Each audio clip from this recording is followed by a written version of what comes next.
guys, this is DemiTube.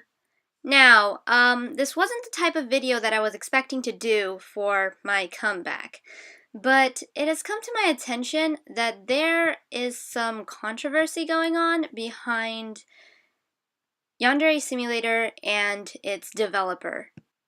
Now, I'm not going to go out and say that I 100% agree with Yandere Dev and he's the only person that's right in this entire argument. But I am going to say, I am going to point out a few things that some of the people calling him out are kind of wrong in some ways. I hope I'm making sense.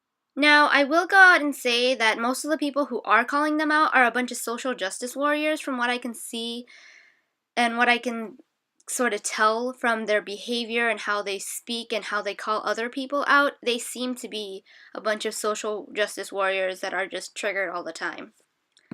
And while I do agree with them on some points, and I do see some parts of Alex or Yandere Dev that I don't personally agree with, there are some things out there that these social justice warriors are calling him out on that just don't make any sense to me.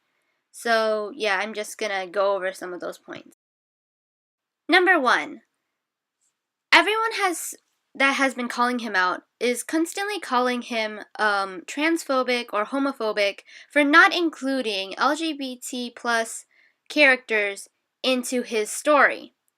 Now here's the thing, and I know this is kind of depressing, but Japan itself is not a very accepting country for LGBTQ.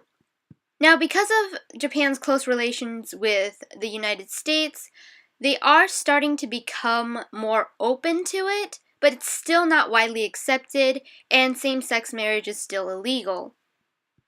And given Yandere Simulator's high school setting, it's highly unlikely that any characters would be openly a sexual minority at any point in time because of how this country is.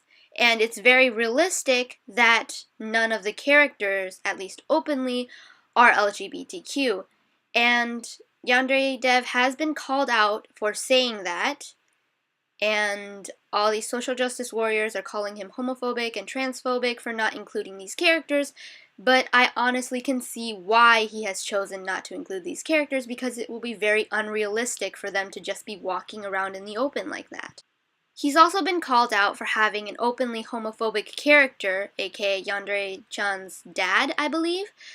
And honestly, that makes a lot of sense too, because a lot of previous generation Japanese people are highly against LGBTQ. And as a person with those kind of parents, and a lot of parents around me are like that, I can confirm that most Japanese people of that generation are highly against it. That's one decision that I support Yandere Dev on. Number 2 is the fact that people are claiming that Yandere Dev is stealing art by using assets in his video game that are also used in other games. And I would like to debunk this by saying that most of the assets he's currently using that isn't made by his volunteers are free assets. And those assets have been used in other apps and games, and none of these people are guilty of art theft. All of the 3D models that he has been using prior to recruiting volunteers are free for use, and like I said earlier, he is not guilty of art theft, and neither is anyone else using the assets in his game. Another thing that I would like to defend Yandere Dev on is the fact that these people are calling him out for including some sexual harassment themes, and they are claiming that he will not remove them whatsoever. Now, yes, I will say that he has refused to remove panty shots from the game in the past. However, as of now, he has removed them from some parts of the game. Well, actually, you can disable them if you wish to continue the game without taking panty shots. He has also included other methods of paying Infotron for her services without taking any panty shots. So in a way, yes, he has given in to the social justice warriors, but like I said, the game's core focus is no longer sexual harassment. He has included other builds and other ways to get services without sexually harassing people.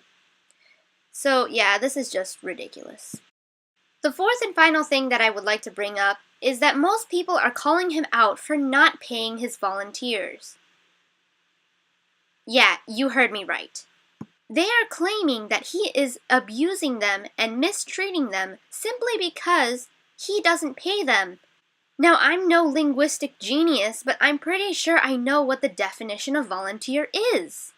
I actually looked up the definition of volunteer in the dictionary, and I have it right here with me, and I'm going to read it out loud. Volunteer, noun, a person who freely offers to take part in an enterprise or undertake a task.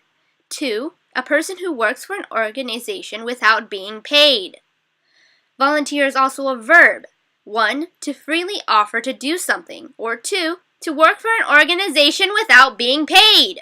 If you volunteer to work for Yandere Simulator, you are offering to work without being paid. That is what the word volunteer means.